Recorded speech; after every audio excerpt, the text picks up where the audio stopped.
Bom dia, professor doutor Pedro Inácio Schmitz. Professor, nós estamos desenvolvendo o projeto Arqueologia em Ação e hoje o senhor é o nosso entrevistado especial. Nós gostaríamos de lhe fazer algumas perguntas, se estiver tudo bem para o senhor. E a primeira pergunta é quem era Pedro Inácio Schmitz antes da arqueologia, e o que fez o senhor se interessar pela disciplina, pela profissão? Bom dia, Marlon. Eu, antes de ser arqueólogo, eu era simplesmente um jesuíta em formação.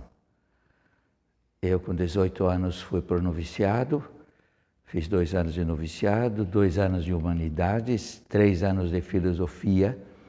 E quando eu terminei a filosofia, nós normalmente éramos encaminhados para fazer uma primeira experiência, para saber que validade nós tínhamos. E aí um padre idoso precisava de um continuador para uma história dos jesuítas do Rio Grande do Sul.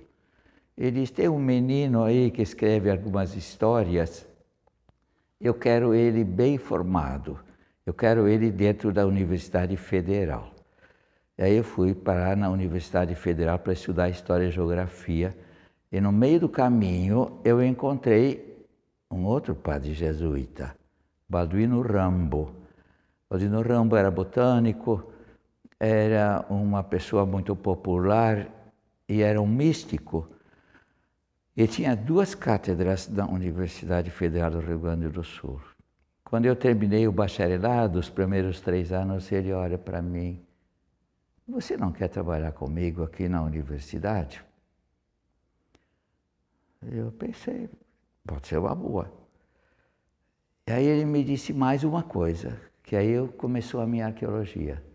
Não tem ninguém fazendo arqueologia no Brasil. Você poderia fazer carreira. Eu, na minha formação, não tive uma única aula de arqueologia. Nem sabia o que era isto. E, de repente, eu sou convidado para ser um pioneiro na arqueologia brasileira. Você pode imaginar como é que eu fiquei. Eu comecei a procurar estágios e treinamentos, fragmentos de coisas que pudessem servir para eu me tornar um arqueólogo. Eu fiz 1 mês de estágio no Paraguai, nas missões. Eu escavei com os argentinos nos Andes, em Tucumã, durante 2 meses, com estudantes argentinos. Eu fiz curso com a Annette Lamperrer e juntei fragmentos, sempre fragmentos. Depois disso, eu fiz 1 ano em La Plata, em 1970 e 71, e com isso eu consegui juntar fragmentos. Nunca tive um curso regular de arqueologia. Então, a minha trajetória para a arqueologia foi de uma missão. Eu sou religioso, nós somos encaminhados para as necessidades que os jesuítas ou a província tem, e me encaminharam assim, só que alguém me desviou do meio do caminho e me botou dentro da arqueologia. Toda a minha vocação de arqueólogo. Padre Inácio, o senhor fez 3 graduações durante as décadas de 50 e 60 e logo iniciou seus estudos na arqueologia do Brasil, e em outros países também. O senhor poderia nos contar sobre como foram esses primeiros estudos em arqueologia? O meu primeiro trabalho em arqueologia foi em 1957, quando o padre Balduino Rambo, professor catedrático da universidade, que era botânico, ele andava por esse país e me levou a Itapiranga, companhia dele. Aí eu fiz o meu primeiro trabalho sobre Itapiranga. Em 1968, o padre Balduino Rambo foi fazer coletas em Osório. Foi o meu primeiro encontro com as casas subterrâneas, com a cerâmica taquara. Em 1959, o padre Balduino Rambo foi visitar o padre João Alfredo Rohr, que estava começando a fazer as suas escavações em Florianópolis. meu terceiro trabalho de arqueologia, fazendo análise de uma coleção de 80.000 cacos de cerâmica tupi-guarani. Então eu comecei por ali, depois eu interrompi, fui estudar teologia e depois que eu terminei a teologia, eu comecei a lecionar no que seria depois a Unicinos, não era ainda a Unicinos, era uma faculdade de Filosofia, Ciências e Letras. E em 1965, na véspera do Natal, chega um funcionário do IPHAN e procura por mim, ele me quer conhecer, diz, olha, eu tenho aqui uma carta de recomendação do professor Castro Faria, que era o catedrático do Museu Nacional. Eu tenho uma carta de recomendação dele dizendo que você é uma boa pessoa. Eu era catedrático da Universidade Federal do Rio Grande do Sul nesse tempo. Ele disse, eu tenho aqui um cheque do presidente do IPHAN para você fazer levantamento de arqueologia, de sítios arqueológicos no Rio Grande do Sul. Um cheque e um recibo para assinar. Bom, assim eu fui convidado pelo governo militar daquele tempo, 1965, a fazer arqueologia. Durante 10 anos vieram esses convites. Então, durante os primeiros anos, a gente trabalhou no Rio Grande do Sul. Fez um levantamento dos sítios, foi uma coisa bem forte e bem importante. E como com o dinheiro continuava vindo e o CNPq estava abrindo e dando bolsas, então a gente se expandiu. Foi para Goiás e foi para outros lugares. Muitas pessoas se perguntam como uma pessoa devota, né, a sua religiosidade, se em algum momento da sua profissão, que o senhor se tornou arqueólogo, se não deu conflito entre a sua religiosidade e a profissão ou vice-versa. Bom, eu tenho que responder essa pergunta em 2 respostas. A primeira resposta é que a arqueologia, para mim, se tornou a minha missão como religioso. Eu, naquele tempo, quando era jovem, eu me ofereci para ser missionário entre os índios do Mato Grosso, que nós tínhamos missão no Mato Grosso. Eu me ofereci para ser missionário no Japão, quando o Japão abriu para a missão católica. Mas me disseram, não, a sua missão é você ficar na universidade como professor universitário. Então, em 1958, me plantaram na universidade, eu completei 60 anos de carreira universitária agora, mas foi uma missão religiosa que me deram. Cada um de nós recebe uma tarefa para cumprir, essa foi minha missão. Vou responder a segunda parte da sua pergunta. Como cientista, a gente enfrenta questões conflitantes entre religião e ciência, ou, digamos assim, respostas diferentes que você precisa aprender a manejar. Ciência provoca fortemente a religião e a religião provoca a ciência. Como é que você, com um coração só, você manobra as duas coisas? São questões permanentes. A ciência é bem provocativa, ele é muito importante para você, como religioso, pensar e discutir a sua crença. E a religião me ajuda a pensar resultados científicos.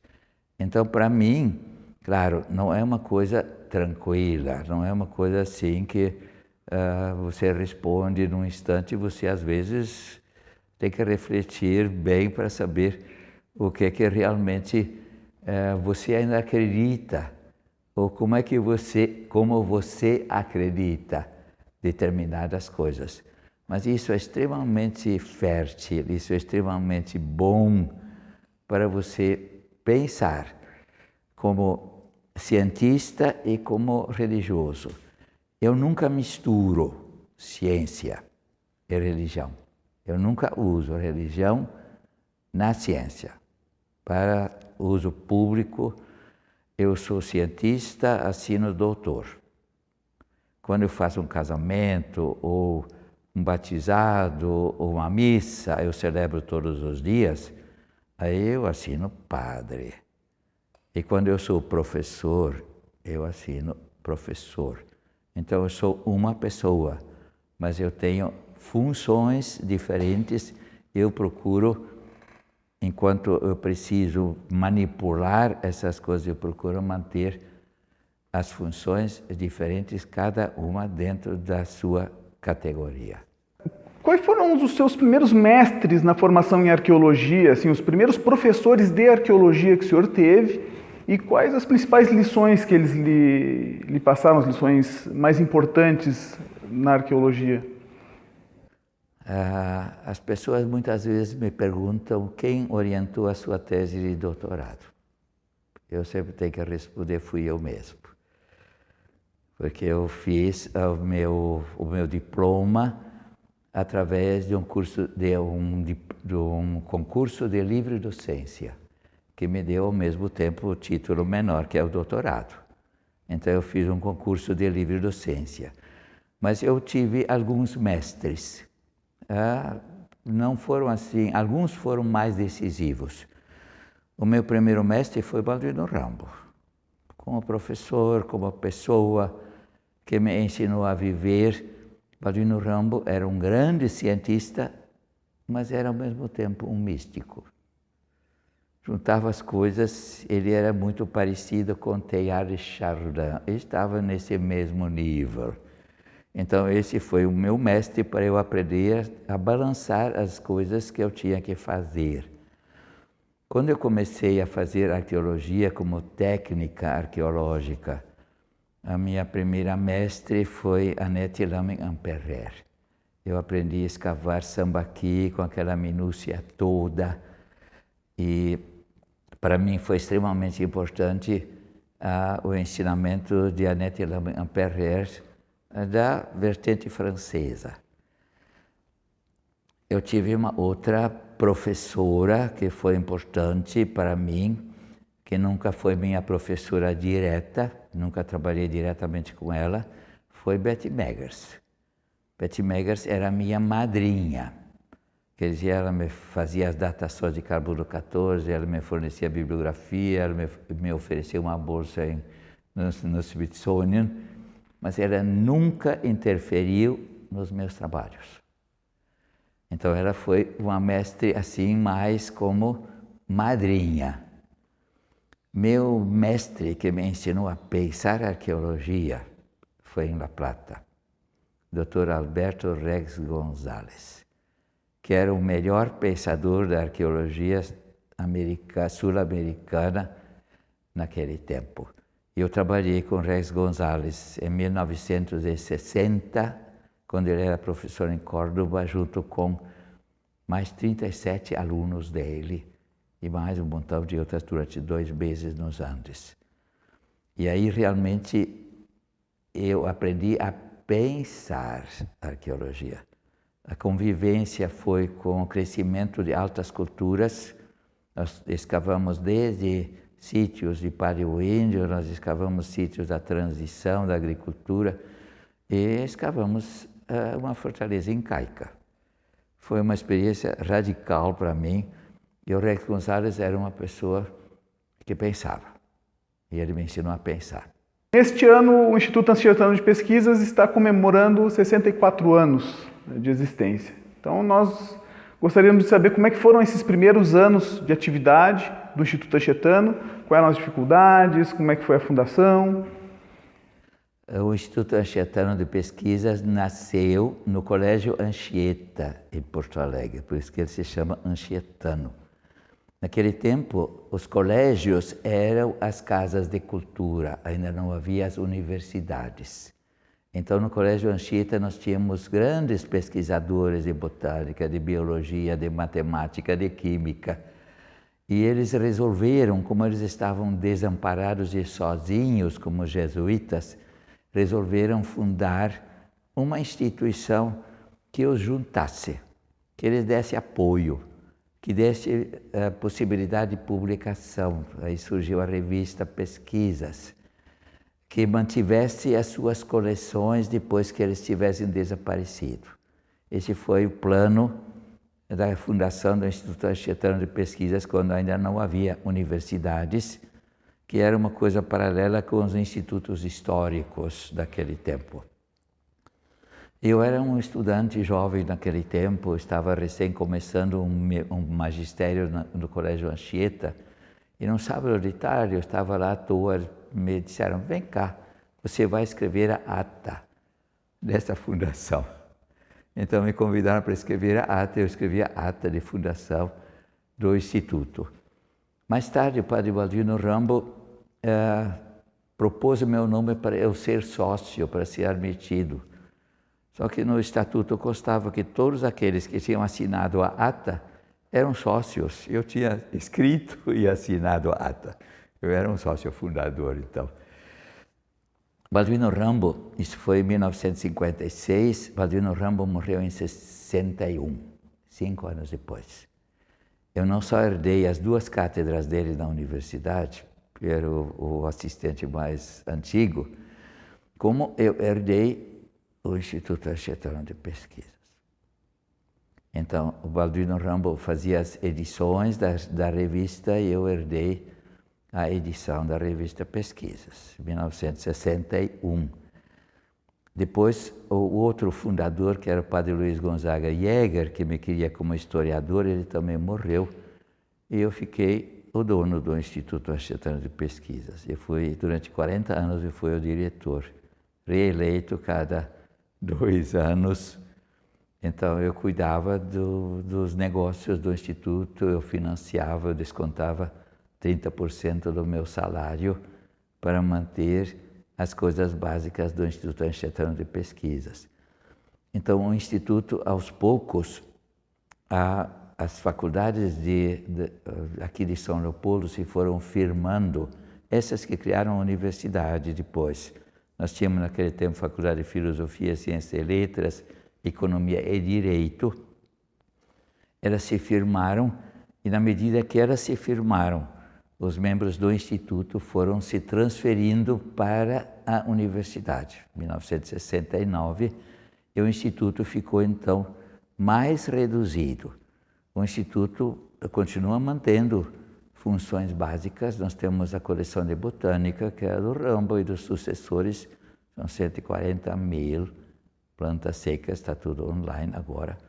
Nós continuamos a manter Padre Rohr, a coleção dele no Colégio Catarinense, ela tem o meu apoio, o apoio do Instituto Anchetano, e a pesquisa arqueológica continua.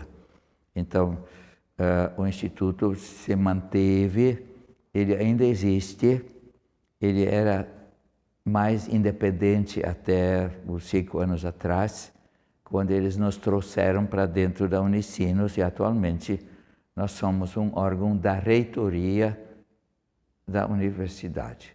Então, a essa altura, eu posso dormir tranquilo, porque a reitoria agora responde pelo Instituto Anchetano de Pesquisas. Eu não tenho nenhum cargo no Instituto Anchetano de Pesquisas, eu não sou presidente, não sou secretário, não sou tesoureiro, eu sou apenas o coordenador prático das atividades que ocorrem dentro do Instituto. Não tenho nenhum cargo.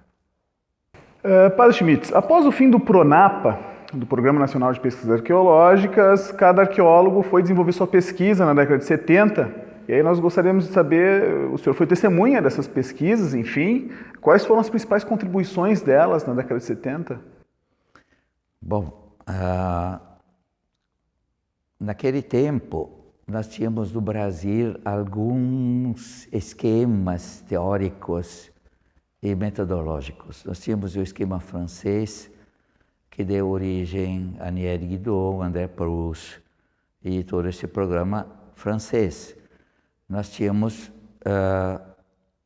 um programa americano, que era o PRONAPA, que era Arqueologia Histórico-Cultural, que era o esquema americano do tempo, que nos oferecia a teoria e nos oferecia a metodologia. Eu tinha aprendido a trabalhar com os franceses, só que os franceses tinham uma forma de encarar a arqueologia que era pegar um sítio e aprofundá-lo até o centro da Terra. E não saíam dali. Nós temos Nieri Guidon, nós tivemos André Proust no vale lá do Peruaçu durante muitos anos. E a Betty Meggers, através do PRONAPA, nos ensinou um método rápido de cobrir culturas brasileiras. Eu achei que essa era uma coisa mais interessante. Eu usei então esse mesmo modelo teórico, arqueologia histórico-cultural e grandes áreas. Além disso, eu fui para Goiás e o nosso guia em Goiás era um fazendeiro que só tinha 12 fazendas. E as minhas ideias de um sítio para explorar até o centro da Terra mudaram. Quando eu fiz o Programa Arqueológico de Goiás, eu peguei um mapa e fiz 5 projetos de 20 mil quilômetros quadrados cada um. 100 por 200. Escola americana. Fazia amostragens das culturas brasileiras. O meu objetivo, quando eu fui a Goiás em 1972, foi bem explícito. Isso estava ligado tanto com a minha missão científica, como estava ligada com a minha missão religiosa. Eu digo, eu quero colaborar para que a história do Brasil não seja contada só da invasão e colonização portuguesa. Eu quero que a história do Brasil tenha um longo capítulo que conte a história dos índios. Então esse foi o objetivo grande e geral. E para alcançar esse objetivo, nós temos que fazer amostragens pelo Brasil afora. Amostragens rápidas. Então, cada amostra daquelas que a gente tinha estabelecido no mapa, sem conhecer nada do lugar, de 100 por 200 quilômetros, isso era programa para 1 ano. E a gente começou fazendo o primeiro projeto, 1 ano. O segundo projeto, 1 ano. E o terceiro projeto, 6 anos. Que aí começaram a aparecer coisas de maior profundidade, não era mais só uma amostragem. Então, o trabalho que a gente fez e continua fazendo, a amostragem das culturas indígenas. Com isso, o método e o enfoque é história cultural, que, claro, foi muito criticado, eu continuo praticando, eu sei bem o que é que eu faço. Eu ainda faço história cultural das populações brasileiras, tentando cobrir o Brasil para a gente saber o que é que nós tínhamos. Então, os trabalhos que a gente começou em Goiás com 5 projetos, logo nós passamos para a Bahia, sempre 100 por 200 quilômetros. Como nós já tínhamos amostras em Goiás e Bahia, nós dissemos, bom, Mato Grosso do Sul não tem ninguém, mais 4 projetos de 20 mil quilômetros quadrados para o Mato Grosso do Sul. E isso durou mais de 30 anos. Nós demos nomes para tradições, que são conceitos histórico-culturais. Nós demos nomes para fases que eu pouco uso, mas as tradições continuam. Quando você faz um projeto de salvamento, você vai dizer: que cerâmica é esta? Ah, tradição tal. Você quer saber que sítio lítico é este? Tradição é esta. Esse foi o nosso trabalho, a gente criou esses grandes esquemas, mas o objetivo era amostras, cobrindo o território nacional. E nesse sentido eu lembro num encontro que nós tivemos de arqueologia, quando discutiu qual era a política, se tinha que ser uma política assim pequena. Eu lembro o Walter Neves levanta a voz dele, como ele era sempre um revolucionário, sempre com a metralhadora na mão. Ele diz: o que nós temos que fazer realmente nesse país é escolher áreas e dizer o que é que nós temos nessa área. Amostragens. Era o que nós estávamos fazendo. Padre Schmitz, mesmo após o término do Pronapa, na década de 70, as suas pesquisas, as pesquisas dos outros profissionais, como Igor Schmitz, Pedro Augusto Mendes Ribeiro e Eurico Miller, Ondemar Dias, ficam associadas com o Pronapa, mesmo sabendo que o Pronapa já terminou na década de 70, já havia terminado. E essa confusão é muito comum nos dias de hoje, né? A gente gostaria de saber o que o senhor atribui essa confusão, né, das pesquisas na década de 70 ao Pronapa. Tem pessoas que dizem que eu sou o modelo do Pronapa. Eu nunca fui do Pronapa. Só que esse era um modelo teórico e metodológico que estava disponível nesse momento. Nós tínhamos as alternativas dos franceses, eu tinha participado disso. Os modelos dos franceses eram muito localizados e o nosso objetivo era fazer uma coisa mais ampla. Os nossos projetos continuaram e aí surgem algumas questões que eu consigo entender. O Pronapa era uma abordagem histórico-cultural. E nesse momento, o conceito de cultura foi fortemente questionado pelo conceito de sociedade, na antropologia. Então aparece Binford e Companhia Limitada. Então nos questionam pelo conceito básico que nós estamos usando, que nós estamos fazendo o estudo da cultura, e não da sociedade, e não da tecnologia. Então, uma das questões básicas foi esta. Na antropologia, se questionou o conceito de cultura, dizendo que ele não era pragmático. E se colocou o conceito de sociedade. Quer dizer, cultura é o resultado de normas e de vivências, e se buscava entender a dinamicidade, que era o conceito de sociedade. Esse foi um elemento forte de âmbito metodológico e teórico. Então, foi especialmente com o aparecimento de Binford e da escola inglesa. A antropologia brasileira, nesse tempo, toda se tornou antropologia social. Anteriormente, no meu tempo ainda, quando eu comecei, a antropologia brasileira era cultural. E nesse momento entra a antropologia inglesa, que passou a ser a base e o fulcro de toda a antropologia brasileira, que se tornou uma antropologia extremamente forte, mas social. Quando nós encaminhamos o projeto de mestrado em antropologia na Universidade Federal, eu naquele tempo era o chefe da antropologia, nós encaminhamos ele como antropologia pensando cultura.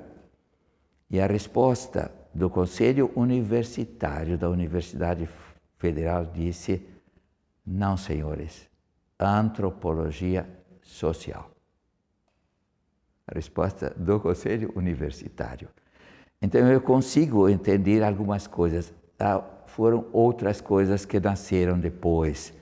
Depois começou a entrar tecnologia francesa, portuguesa, espanhola. Então, os trabalhos que eram histórico-culturais, que marcavam aqueles 3 anos ou 5 anos depois do Pronapa, eles passaram a ser olhados como uma coisa velha, uma coisa ultrapassada, uma coisa antiga, mas que era básica nesse primeiro momento. Então, são algumas razões de ordem teórica e de ordem, digamos assim, tecnológica e metodológica. Havia outras razões. E essas eu não quero falar muito alto na competição. Essa foi uma das razões extremamente fortes, competições entre as universidades próximas. E foi na década de 70 também, Padre Schmitz, que o senhor desenvolveu projetos importantes na bacia do Rio Araguaia, em Goiás. E bem na época dos governos militares. Sim. E nós gostaríamos de saber, assim, como é que se deu esses primeiros projetos naquelas áreas, como é que se desenvolveu? Bom, eu fiz os projetos de Goiás sobre o mapa. Eu não conhecia nada de Goiás. Eu tinha dado um curso de 15 dias na Universidade Católica por convite do reitor. Eu não conhecia nada. Na volta do avião, eu fiz o programa, mandei para o IFAM. Em 1 mês, eu tinha aprovação de todo o programa de Goiás, cobrindo Goiás e Tocantins. E a gente estabeleceu que, por ano, a gente faria o projeto. O primeiro projeto era no centro de Goiás, as nascentes do Rio Tocantins. O segundo projeto, 1964, 63, 64, foi sobre o Araguaia. Nenhum de nós se lembrou de que a guerrilha do Araguaia ainda estava existindo. Ela já estava mais enfraquecida, mas ela ainda estava existindo. E há várias circunstâncias que implicaram em que nós tivéssemos a visita de 2 agentes federais no campo. Eu vou explicar um pouquinho o que realmente aconteceu. Toda a minha equipe era de conscientizadores populares contra o governo militar. Toda a equipe. Eu tinha trabalhado com Dom Tomás Balduino e nós circulávamos do palácio de Dom Tomás Balduino, que era um dos bispos que resistiam. Nós circulávamos dentro do palácio como se fosse a nossa casa. E toda a minha equipe tinha trabalhado com Dom Tomás Balduino, conscientizando o povo contra o governo militar. Uma coisa. Outra coisa. Na cidade, nós tínhamos feito a primeira estada, a primeira amostragem, lá na beira do Araguaia. As irmãs gaúchas que administravam a paróquia, elas foram fazer um retiro e nos cederam a casa. Foi exatamente o dia em que a polícia prendeu Dom Pedro Casaldáliga. E nós estávamos na paróquia, na casa paroquial que administrava a paróquia, e passou de tarde, sábado de tarde, passou o padre dizendo: hoje eu não quero ver vocês na igreja, que hoje nós vamos fazer uma greve. Não vai haver celebração de missa, nós vamos fazer só uma manifestação. Essa é a circunstância que nós estávamos. No domingo seguinte, nós estávamos num hotel em Uruana. De manhã, na hora do café, nós estávamos falando de trincheiras, passando nossos diários a limpo.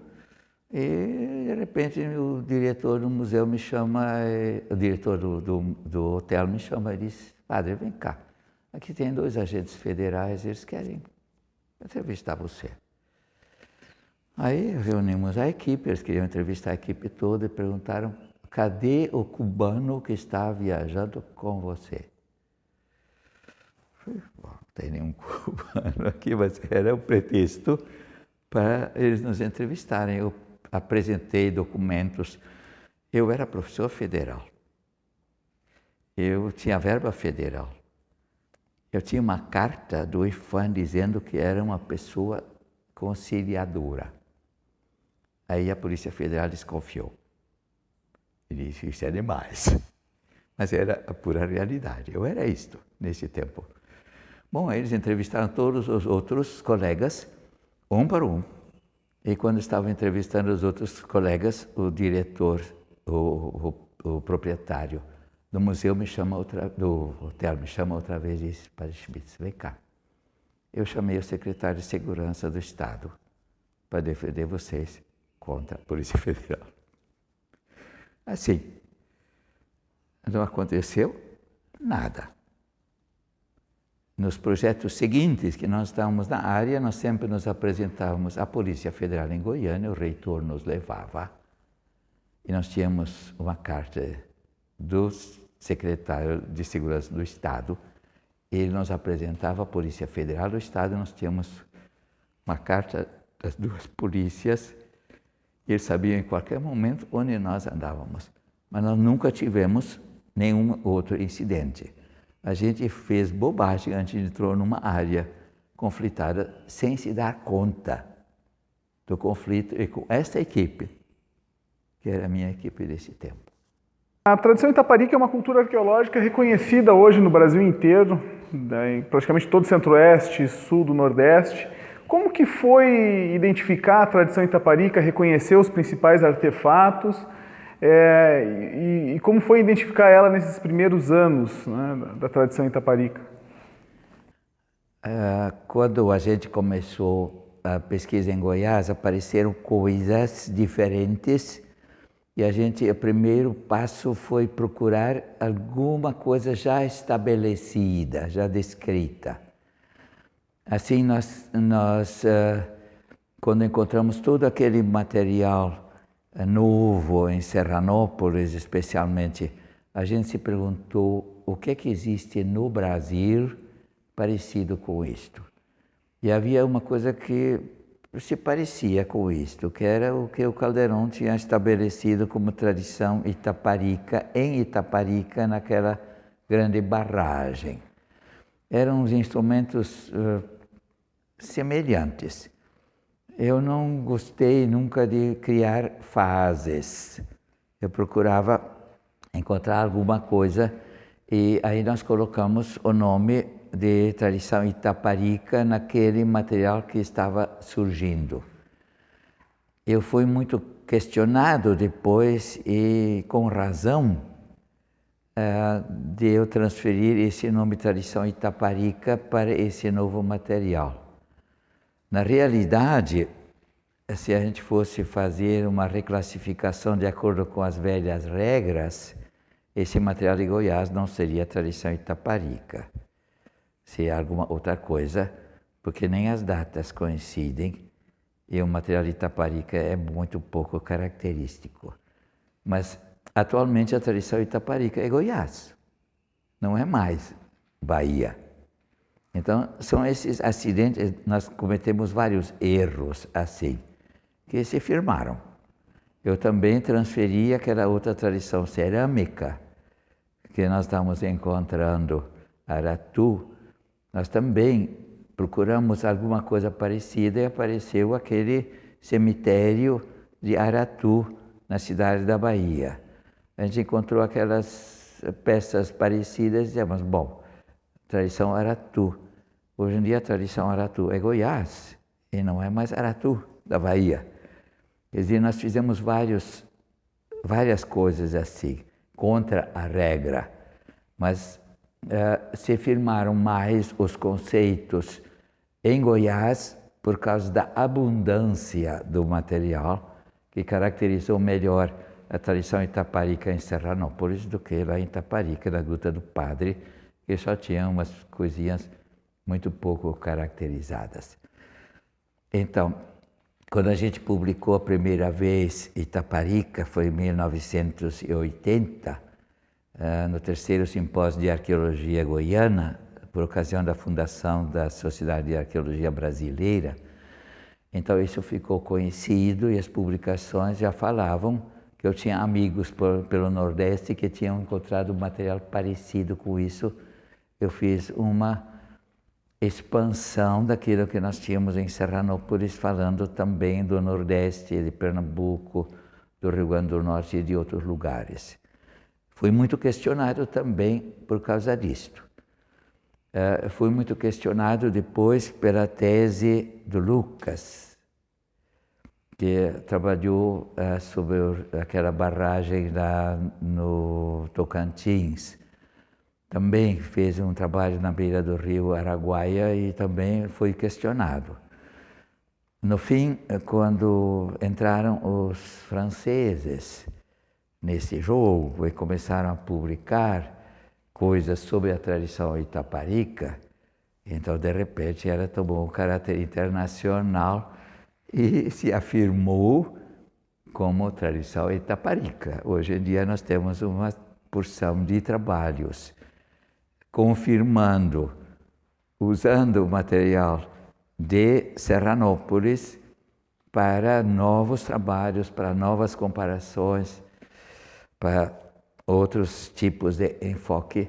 E a tradição Itaparica agora passou a ser Serranópolis, não mais Itaparica, por uma dessas fraudes inconscientes que a gente cometeu. Então essa é a história. A tradição tem uma porção de gente agora publicando sobre isso. Como um material de Serranópolis é extremamente importante, rico.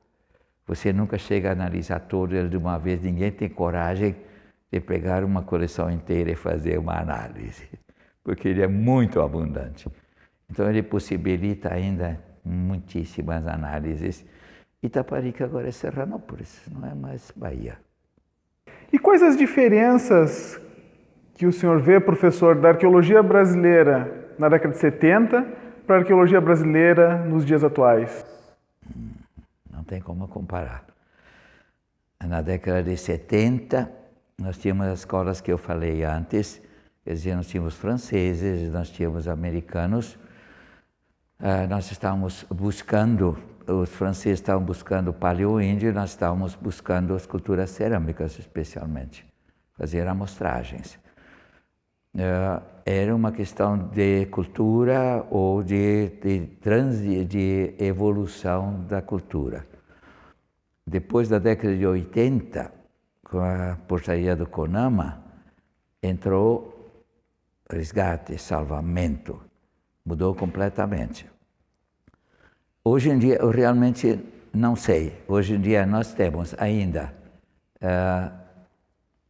ainda arqueologia histórica, eu faço com muito gosto, eu acho muito importante. Nós temos hoje em dia geoarqueologia, nós temos hoje em dia cadeia operatória, nós temos hoje em dia patrimônio. Você tem que devolver para a sociedade as coisas. Então, os enfoques hoje são mais variados, são mais abundantes e as próprias universidades se envolvem, ora num aspecto, ora no outro aspecto. Então, realmente dizer o que é arqueologia brasileira hoje é bem complicado. Nós temos grupos que pesquisam, uns estão mais voltados para uma devolução do patrimônio para as comunidades indígenas ou brasileiras. Nós temos outros que estão fazendo tecnologia, a francesa. Nós temos outros que estão fazendo outras tecnologias. Em Portugal se faz a antropologia da tecnologia.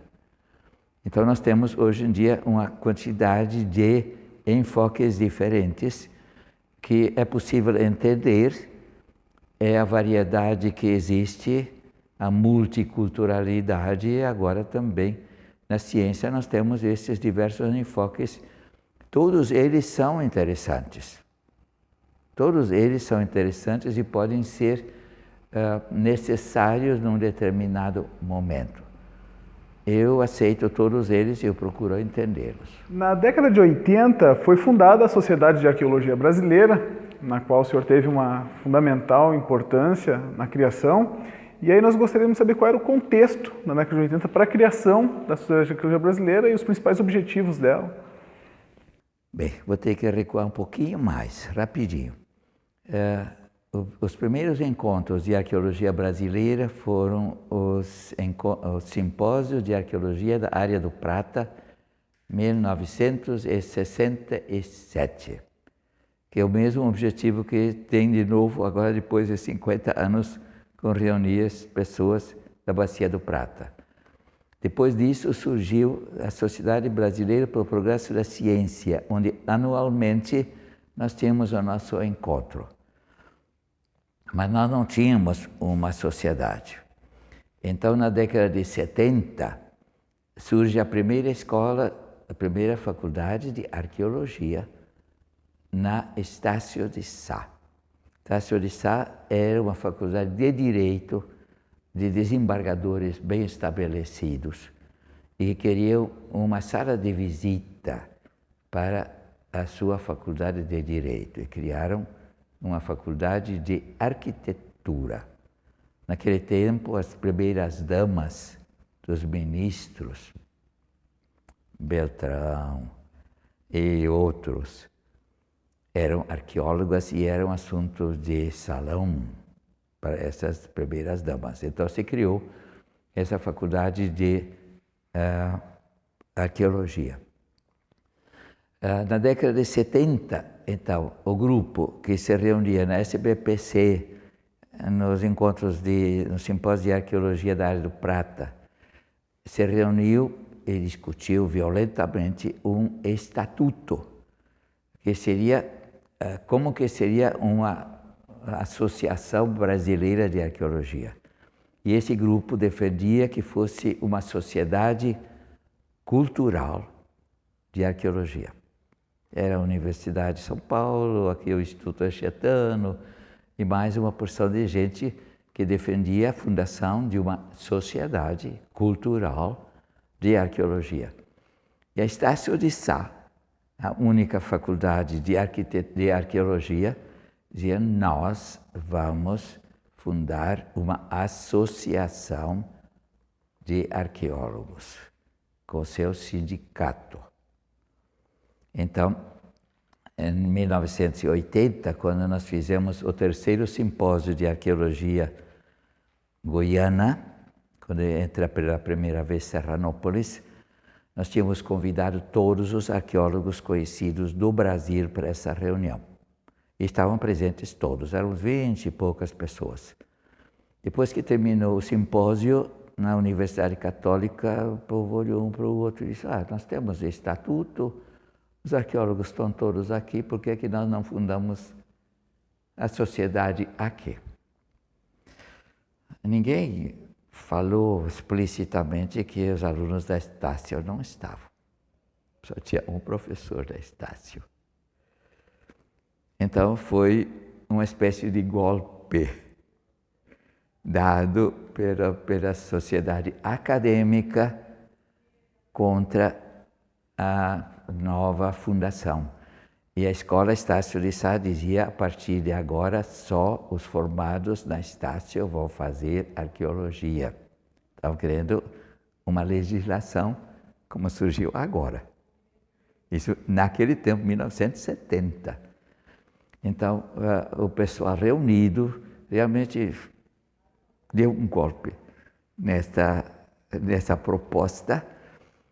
Se aprovou, se fundou a sociedade, se aprovou o estatuto acadêmico, e depois que se fundou a sociedade, se disse: bom, e agora, quem é presidente?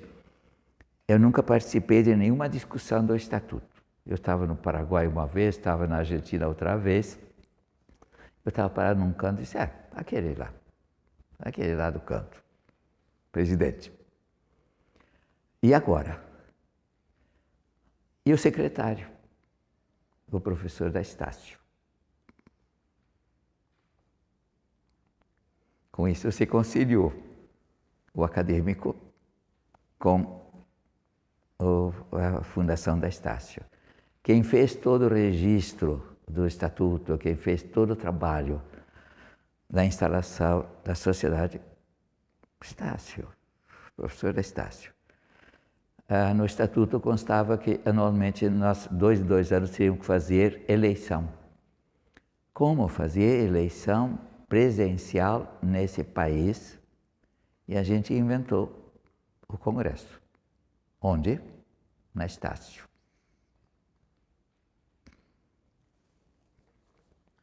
Deu para reunir as duas coisas. O primeiro congresso foi lá, depois outro congresso foi lá.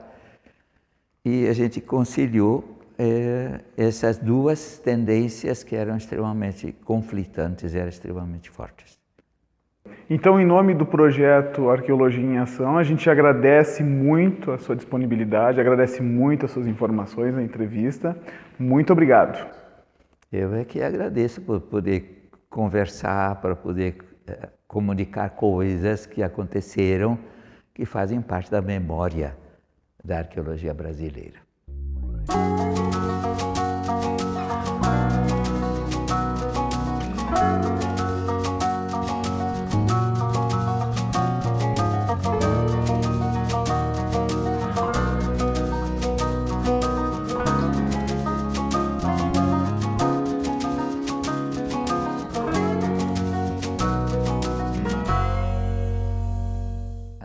Falando agora para os arqueólogos existentes, os mais antigos, como eu, os que estão mais em atividade agora, e para aqueles que se estão formando na escola. A arqueologia é um meio importante de você atuar com a população brasileira. A primeira coisa que é importante nesse caso é recuperar esses dados e criar uma memória da história indígena. O meu primeiro objetivo é fazer com que na história do Brasil tivesse um bom capítulo que incluísse os povoadores. Isso ainda não foi completado. Isso ainda é um objetivo muito válido. Então, a amostragem que a gente fez tinha esse objetivo. Ele continua válido, eu continuo fazendo. O outro objetivo é realmente produzir uma ciência de como essa população indígena viveu, se organizou, evoluiu e criou culturas parecidas com as culturas que existem no resto do mundo. Esse é o aspecto propriamente científico dessa arqueologia. Quer dizer, você vai para a universidade, vai fazer um doutorado e vai propor a compreensão melhor de uma dessas culturas ou de uma técnica ou de um espaço, a parte científica. E tem um outro aspecto que se torna cada vez mais importante.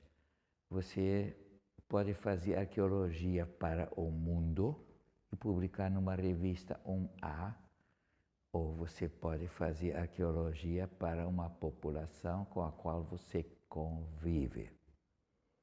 A primeira população com a qual nós convivemos são os nossos alunos. A minha tribo, eu tenho essa tribo já há mais de 50 anos, são os alunos que estão na sala de aula. Essa é a minha tribo. Eu faço arqueologia para que eles, como brasileiros, consigam entender o que é essa população indígena que está aqui. E se alguém tem coragem, ele vai também contar essa história, vai conviver com as populações indígenas ou africanas ou ribeirinhas e vai fazer com eles a arqueologia, a memória, a vivência, a experiência, onde essas pessoas podem tornar essa memória, essa técnica, esse conhecimento, essa cultura uma coisa própria, apropriada, patrimônio. Eu sempre falo para os meus alunos, o patrimônio começa com conhecimento. Conhecimento ainda não é patrimônio. O patrimônio tem que passar para cá. Isto é meu. Isto é válido. Isso eu defendo. Esse é o patrimônio meu. E o patrimônio tem um terceiro aspecto. A mão. O patrimônio tem que ser divulgado e vivido. Sem isso, você tem lá um autoconhecimento, você tem coisas que são de outro, mas você não diz, isto aqui é meu. Esse é meu patrimônio. É isso que eu tenho feito, tentado fazer, e isso que vale a pena fazer para essa população brasileira.